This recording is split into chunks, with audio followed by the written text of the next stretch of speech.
At 12 seconds after midnight on February 2nd, my banking app buzzed me awake with a notification that said 2 accounts had been updated. I have 1 account. I have only ever had 1 account. The second account had been linked to my login for 6 years without my knowledge. The name on it was almost mine. First name, middle name, last name 1 letter off. It was my dead twin sister's name. My mother had been carrying it in her head for 26 years and had never said it out loud. I sat up in bed and opened the app. My checking was there, correct balance, correct last 4. And underneath it, the second one I had never seen before. Same bank, different account number, a name that was not my mother's maiden name. Not anything I had ever signed. The balance was $41,000 and change. I called the bank's 24-hour line. I sat on hold for 38 minutes. When I finally got someone, she pulled up my profile and confirmed that yes, there were 2 accounts linked to my login. She also confirmed that the second account had been linked for 6 years.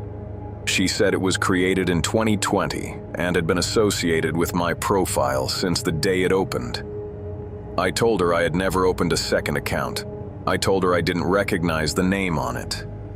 She put me on hold again, came back 10 minutes later, and said the account was in the process of being reviewed for fraud.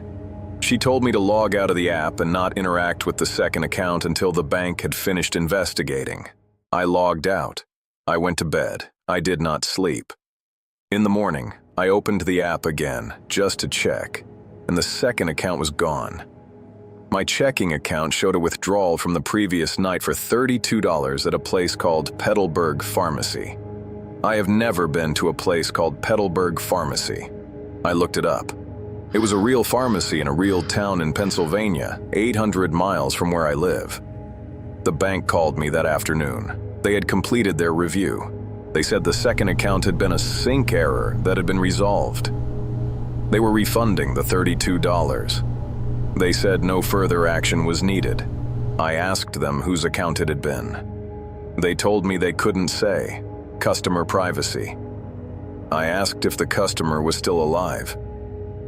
There was a long pause. The woman on the line said, "Sir, I'm not authorized to discuss other customers." I went to a credit reporting service. I pulled my full report. I scrolled through 6 years of activity.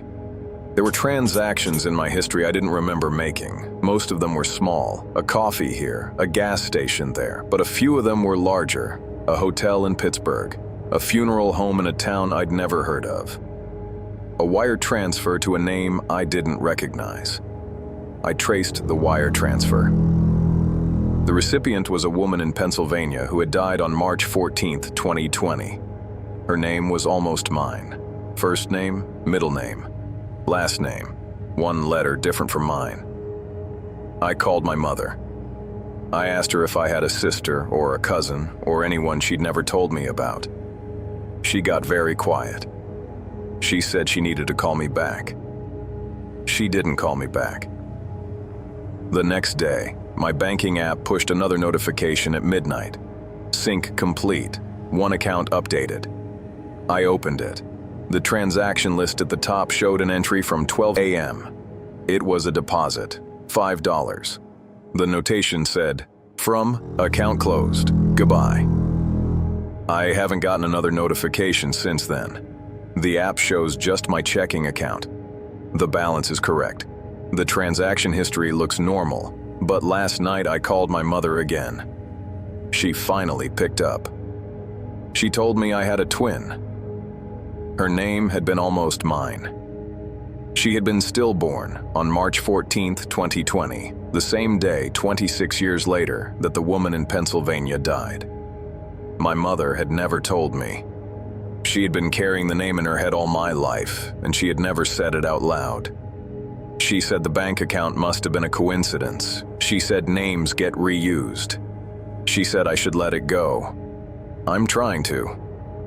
But I keep thinking about the deposit. The $5. The note that said goodbye. Because in our family, The customary gift for a baby's first month is $5. My grandmother started it. We've been doing it for generations. Somebody, somewhere, finally got around to giving my sister hers.